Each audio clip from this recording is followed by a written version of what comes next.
প্রিয় ছাত্রছাত্রী, তোমরা সবাই কেমন আছো? আশা করি অনেক অনেক ভালো আছো।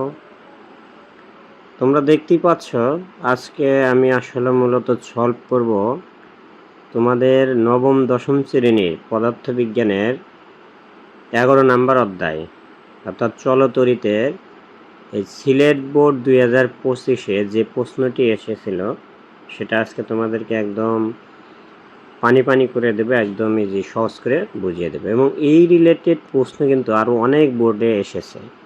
আমি আগে তোমাদেরকে সলভ করব, দেন বলবো এই রিলেটেড হুবহু, যেমন বর্তনী তুল্য রোধ নির্ণয় এবং রোধগুলোকে কিভাবে সাজালে তড়িৎ প্রবাহ একই থাকবে, চিত্র সব বিশ্লেষণ করা। এই যে হয়তো সার্কিট চেঞ্জ ছিল, বর্তনী চেঞ্জ ছিল, বাট প্রশ্ন এই একই রকম। তো আমরা আজকে এই একটি প্রশ্ন খুব সুন্দরভাবে শিখব এবং এই রিলেটেড যত বোর্ডে প্রশ্ন রয়েছে আশা করি আমার এই ভিডিওটি দেখার পরে এবং সলিউশনটি দেখার পরে তুমি সবগুলো বোর্ড বাসায় বসে একা একাই ইনশাল্লাহ ইজিলি পেরে যাবে। তো চলো আর কথা না বাড়ি আমরা শুরু করি। আসলে আমরা আগে প্রশ্নটি দেখিনি। দেখো, এখানে একটা সার্কিট দেওয়া রয়েছে, যেখানে প্রথম রোধ হয়েছে 3 ওহম, তারপরে 4 ওহম, 4 ওহম, 6 ওহম এবং আর একটা রোধ দেওয়া আছে 6 ওহম, আর এখানে একটা ব্যাটারি দেওয়া আছে। তো এই ব্যাটারির এই দেওয়া আছে ধরো 12 ভোল্ট।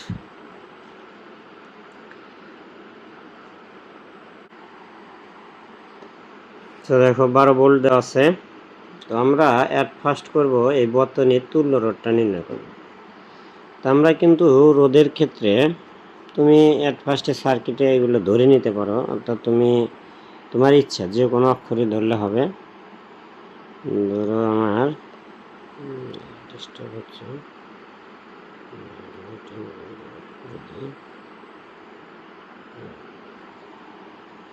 তাহলে দেখো আমরা এই প্রথম রোধটাকে ধরে নেব R1, তারপরে তোমার ইচ্ছা মতো ধরে নেবে, এটা R2, এটা R3, এটাকে আমরা ধরলাম R4, এটাকে ধরলাম R5।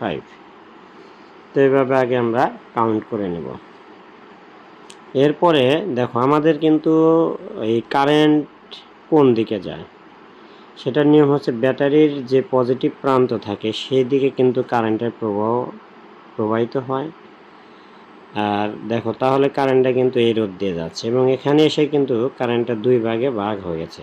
আবার এই দুই ভাগে ভাগ হয়ে এখানে আসার পরে কারেন্টটা কিন্তু আবার দুই দিকে ভাগ হয়ে গেছে। আর আমাদের কিন্তু এই অঙ্কগুলো তুল্য রোধ নির্ণয়ের মূল টার্গেটটা কি? আমাদের মূল টার্গেট কিন্তু হচ্ছে তোমাকে কোনটা সিরিজ কানেকশনে রয়েছে অর্থাৎ শ্রেণী বর্তনীতে রয়েছে এবং কোনটা প্যারালাল কানেকশন অর্থাৎ সমান্তরাল বর্তনীতে, এটা ধরতে শিখতে হবে। কারেন্ট যদি কখনো দেখো যে এক লাইন দিয়ে যাচ্ছে তখন চোখ বুঝে সেটা সিরিজ আছে, এবং যদি দেখো যে দুই, যখন এখানে দুই দিক দিয়ে যাচ্ছে কারেন্ট, তাহলে সেখানে তুমি চোখ বুঝে ধরে নেবে এটা কি সমান্তরালের আছে বা প্যারালালে আছে। আর এখানেও দেখো কারেন্ট কিন্তু আবার দুই দিক দিয়ে যাচ্ছে, তার মানে এটা কি আছে, সমান্তরাল আছে। এটা যেমন বোঝার একটা উপায় রয়েছে, ঠিক তেমনি কিন্তু এই শ্রেণী বর্তনী বা সমান্তরাল বর্তনীর আর একটা ইজি টেকনিক রয়েছে, সেটা হচ্ছে দেখো এই রোধের এটা যদি আমরা প্রথম মাথা ধরি, এটা কিন্তু তার শেষ মাথা, দ্বিতীয় মাথা, এবং এই রোধের এটা প্রথম মাথা, এটা কিন্তু দ্বিতীয় মাথা। কখনো যদি কোনো বর্তনীতে তুমি দেখো যে রোধের প্রথম মাথা সবসময় একটা নির্দিষ্ট বিন্দুতে এবং অপর দুইটা রোধের শেষ মাথা একটা নির্দিষ্ট বিন্দুতে থাকে, তাহলে কিন্তু সেটা অবশ্যই তোমার সমান্তরাল অর্থাৎ প্যারালাল কানেকশন। আবার অপর পক্ষে যদি এরকম কখনো থাকে যে একটা রোধ আঁকালাম, এখানে আর একটা রোধ আঁকালাম, তাহলে এখানে একটা যদি আমি বিন্দু কাউন্ট করি দেখো, তাহলে এই রোধের শেষ মাথা এটা, এই রোধের কিন্তু আবার প্রথম মাথা। কখনো যদি এরকমভাবে সার্কিটের কানেকশন থাকে যে একটার প্রথম আর একটা শেষ, তাহলে কিন্তু সেটা আমাদের হবে শ্রেণী কানেকশন বা শ্রেণী বর্তনী বা সিরিজ কানেকশন।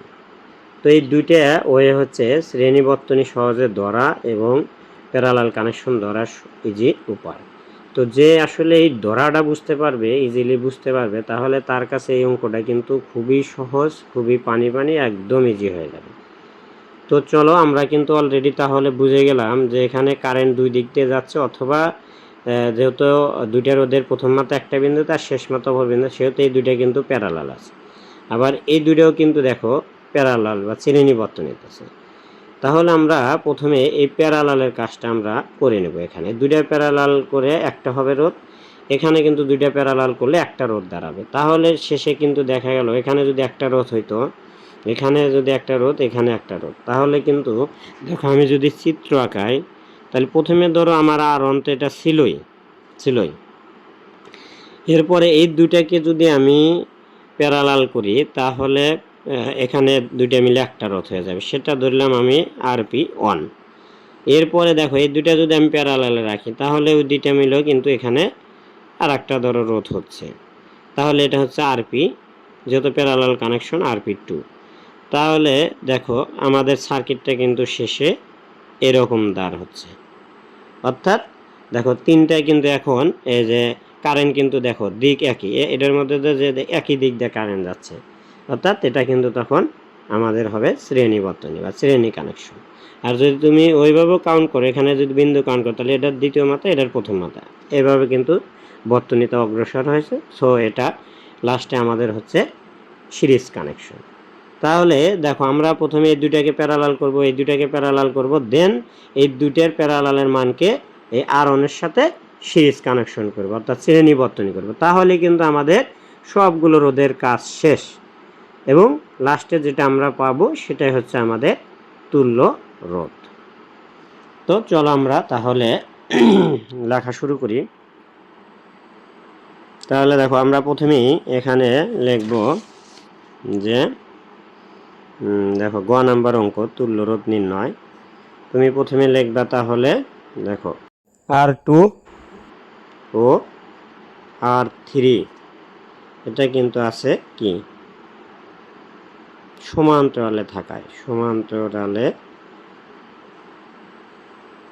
থাকায় তখন তাহলে আমরা এটা যেহেতু সমান্তরাল আছে সেহেতু আমরা লিখবো 1/RP। প্যারালাল হলে ভাগ আকারে লিখতে হয়, তাহলে 1/R2 প্লাস 1/R3। তাহলে দেখো তাহলে 1/R2 মান 4 প্লাস 1/R3 মান 4, তাহলে এটা লসাগু করলে হচ্ছে 2/4, অর্থাৎ যদি আমরা RP লিখি তাহলে এটা উল্টে যাবে, অর্থাৎ 4/2 সমান 2 ওহম। তাহলে দেখো আমাদের এই মানটা কিন্তু এই যে RP1 এটা কিন্তু আমরা পেয়ে গেলাম 2 ওহম, আর এটা তো আগে 3 ওহম ছিলই। ওকে, এরপরে আমরা এই R4 এবং R5কে আবার এই যে প্যারালাল কানেকশন দিয়ে এভাবে মান বার করব, যে R4 ও R5 সমান্তরালে থাকায় তাহলে আমরা লিখব 1/RP2 সমান যে 1/R4 অর্থাৎ 1/6, তাহলে এটা হলো 6/2, তথে RP2 সমান উল্টে গিয়ে হয়ে গেল কত 3 ওহম। ওকে, তাহলে কিন্তু আমরা এটার মান কিন্তু পেয়ে গেলাম 3 ওহম। এখন দেখো আমাদের তাহলে কিন্তু এই যে এবার এই তিনটা কিন্তু সিরিজে পড়ে গেছে, সেহেতু আমরা এখন লাস্ট ফিনিশিংয়ে তাহলে আমরা লিখব যে তোমার এখানে R1, তারপরে RP1 ও RP2, এটা এই তিনটা কিন্তু শ্রেণীতে আছে, এখন শ্রেণীতে অর্থাৎ সিরিজ কানেকশন আছে। সেহেতু দেখো এই তিনটা যেহেতু সিরিজ কানেকশন আছে তাই সিরিজ কানেকশনের তুল্য রোধ হবে RS। সিরিজ কানেকশনের জন্য কিন্তু এখানে S লিখতে হয়, প্যারালালের কারণে আমরা P লিখি সাধারণত। তো তাহলে কিন্তু এই তিনটা যোগ হয়ে যাচ্ছে, R1 যোগ সিরিজ কানেকশন হলে ডাইরেক্ট যোগ RP2। তাহলে R1 এর মান ছিল কত 3, RP1 পেলে 2, আর এটা RP পেলাম কিন্তু আমরা আবার 3, তাহলে টোটাল রোধ হয়ে গেল 8, তথা নির্ণীয় তুল্য রোধ 8। ওকে, এই অঙ্কটা কিন্তু আমাদের শেষ হয়ে গেল। তো আশা করি তোমরা বিষয়টি বুঝতে পেরেছ। এখন আমরা সলভ করব মূলত এটারই দেখো এই শেষের অঙ্কটি, অর্থাৎ এখানে কি বলছে যে রোধগুলোকে কিভাবে পুনর্বিন্যস্ত করলে আবার নতুন, অর্থাৎ রোধগুলোকে কীভাবে নতুনভাবে সাজালে এই তড়িৎ প্রবাহটাই একই থাকবে।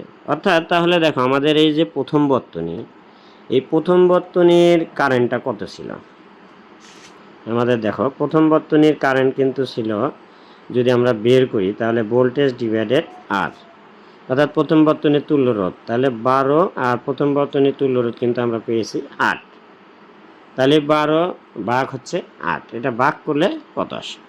তাহলে 1.25 মিলি, তাহলে এত কি অ্যাম্পিয়ার। তোমরা ক্যালকুলেটর ভাগ দিয়ে নেবে। তাহলে আমার এই নতুনভাবে যে আমি সার্কিটটা সাজাবো, তাহলে তড়িৎ প্রবাহ যদি আমার এডুই রাখতে চাই, তাহলে তো আবার ওই নতুন আমি যেভাবেই রোধগুলোকে সাজাই না কেন তার তুল্য রোধ কিন্তু এইটি হতে হবে, তাহলে তো এই কারেন্টটা পাওয়া কি সম্ভব। তাহলে আমরা ওই উপরোক্ত এই সার্কিটটা কেমনভাবে সাজাবো যাতে এই তোমার তুল্য রোধটা 8 হয়। তাহলে দেখো এই সার্কিটটাকে যদি আমরা এইভাবে সাজাই, এটা কিন্তু তোমাকে রাফ আগে চেক করতে হবে। অর্থাৎ দেখো আমি প্রথমে এই যে 4 আর 6 এটাকে সিরিজ দেব। 4 আর 6কে যদি সিরিজ দিই তাহলে হলো 4 যোগ 6 সমান 10। আবার এই 4 আর এই 6কে অর্থাৎ R3 এবং R5কে যদি আমি সিরিজে দিই তাহলে 4 যোগ 6 ইকুয়াল টু কত হয়? 10। এবং তখন এই দুটাকে যদি আবার আমি প্যারালাল করি তাহলে কিন্তু হচ্ছে 1/10 প্লাস 1/10, 1/10 প্লাস 1/10,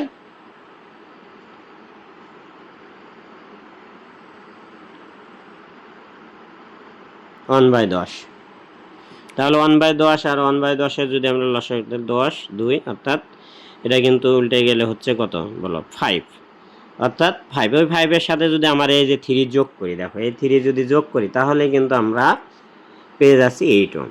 অর্থাৎ তাহলে আমাদের সার্কিটটা কিন্তু এরকম হচ্ছে যে আমরা এখানে আসলাম, এই এটা আবার এটা যোগ দিলাম, এরপরে এই তোমার এটা R2, এটা হলো সেই আর,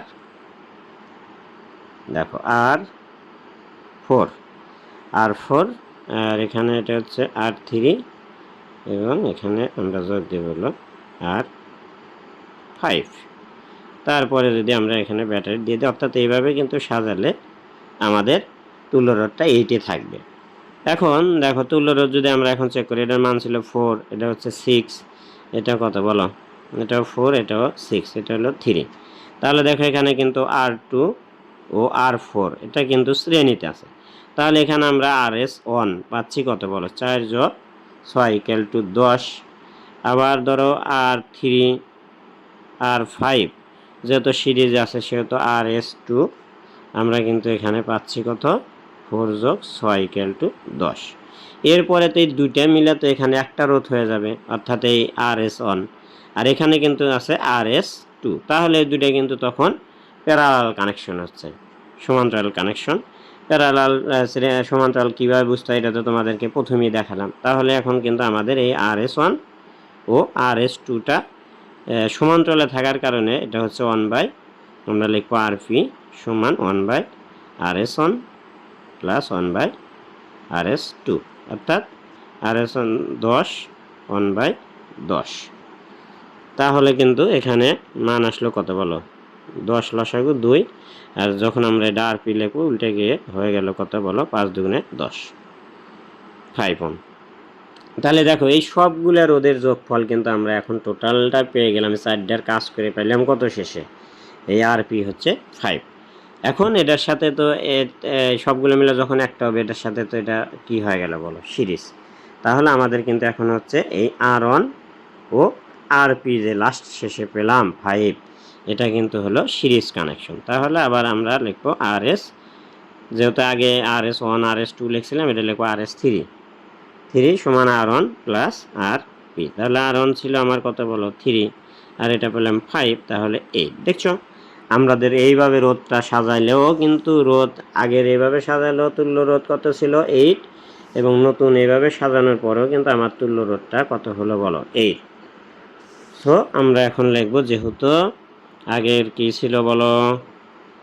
RS ইকুয়াল টু এখানে পেলাম RS3, যেহেতু দুইটার রোধ সমান, অর্থাৎ দুই বর্তনীর কি পুনর্বিন্যস্ত বর্তনী এবং পূর্বের যে বর্তনী ছিল উভয়েরই তড়িৎ প্রবাহ সমান। এটা কিন্তু প্রমাণ হয়ে গেল।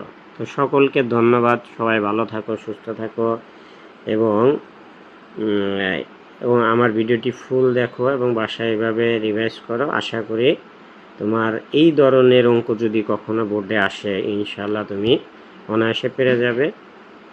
ওকে, সবাই ভালো থাকো, সুস্থ থাকো এবং এরকম সুন্দর ভিডিও পেতে আমার চ্যানেলটি অবশ্যই লাইক কমেন্ট করো এবং সাবস্ক্রাইব করে পাশে থাকবে আশা করি। সকলকে ধন্যবাদ, ইনশাল্লাহ দেখা হবে পরবর্তী ভিডিওতে। সরি, আমি তোমাদেরকে কিন্তু ভিডিও শেষে বলতে চেয়েছিলাম যে এই রিলেটেড বোর্ডে আর কোন কোন বোর্ডে এসেছে সেটা আমি দাঁড়াও এখানে লিখে। তো দেখো আমি কিন্তু অলরেডি কাউন্ট করে ফেলেছি, অর্থাৎ এই যে তুল্য রোধ নির্ণয়, এটা কিন্তু প্রায় বোর্ডেই এই অঙ্কটা আসে 3 মার্কের প্রশ্নের জন্য তোমাদের। আর রোধগুলোকে কিভাবে সাজালে তড়িৎ প্রবাহ একই থাকে এই প্রশ্নটি কিন্তু হয়ে থাকে। তো সবচেয়ে বেশি হয়েছে দেখো কুমিল্লা বোর্ড, রাজশাহী বোর্ড 2024-এ আছে তুল্য রোধ নির্ণয়, কুমিল্লা বোর্ড 2024, দিনাজপুর বোর্ড 2023-এ আসছে তুল্য রোধ নির্ণয়, সার্কিট দেওয়া আছে, তুল্য রোধ নির্ণয় করতে হবে। তাহলে এই ভিডিওটি তুমি ভালোভাবে দেখলেই কিন্তু একদম ইজি ওয়েতে আমি তোমাকে শ্রেণী বর্তনী, সমান্তরাল বর্তনী ধরার ইজি টেকনিক দেখিয়ে দিয়েছি। সো এইভাবে এই টেকনিক অবলম্বন করে সবগুলো তুমি সলভ করো, ইনশাল্লাহ তুল্য রোধ তোমার একদম ফাতা ফাতা হয়ে যাবে, একদম পানি পানি হয়ে যাবে, এক কথায় টলমল হয়ে যাবে, কোনো টেনশন থাকবে না ইনশাল্লাহ। তাহলে দেখো ময়মনসিংহ 23 আছে তুল্য রোধ নির্ণয়, Dhaka board 22, Jessore board 22, Comilla board 22, তারপরে আছে সিলেট বোর্ড 22, তারপরে এদিকে তোমার আছে Barishal board 22, Mymensingh board 22, Jessore board 20, Dhaka board 2019, Dhaka board 2017 তুল্য রোধ নির্ণয় আসছে এই রিলেটেড অঙ্ক। তারপরে Jessore board 17, Dhaka board 16, Rajshahi board 16, Mymensingh board Jessore board 2016। তাহলে দেখো এতটি বোর্ডে কিন্তু জাস্ট বারবার সেই তোমার একই অঙ্ক, যে তুল্য রোধ নির্ণয় আর কি বলো সবচেয়ে বেশি আসছে, এই সার্কিট দেওয়া থাকবে এবং তোমাকে তুল্য রোধ বের করতে হবে। তো আমি এই অঙ্কতে যে নিয়মে ঠিক করলাম, তোমরা প্রত্যেকটা গাইড থেকে এই সব বোর্ড খুলে তুমি একা একা এখন আমার নিয়ম ফলো করে তুল্য রোধ নির্ণয় করো, ইনশাল্লাহ মিলবে এই অঙ্ক, না মিলে কোনো উপায় থাকবে না। তো সবাই ভালো থাকো, সুস্থ থাকো, আজকে এই পর্যন্তই, দেখা হবে পরবর্তী কোনো ভিডিও নিয়ে। অর্থাৎ যে বোর্ডটা সলভ করবো ঠিক সেই রিলেটেড বোর্ড আরও কত জায়গায় এসেছে, ঠিক ওই নিয়ম ফলো করে তোমরা যদি করো ওই বোর্ডগুলো তোমার সলভ হয়ে যাবে বা ওই রিলেটেড ওই নিয়মের অঙ্কটা তোমার ওকে হয়ে যাবে। তো সবাই ভালো থাকো, এই পর্যন্তই, no more today, thank you watch my video.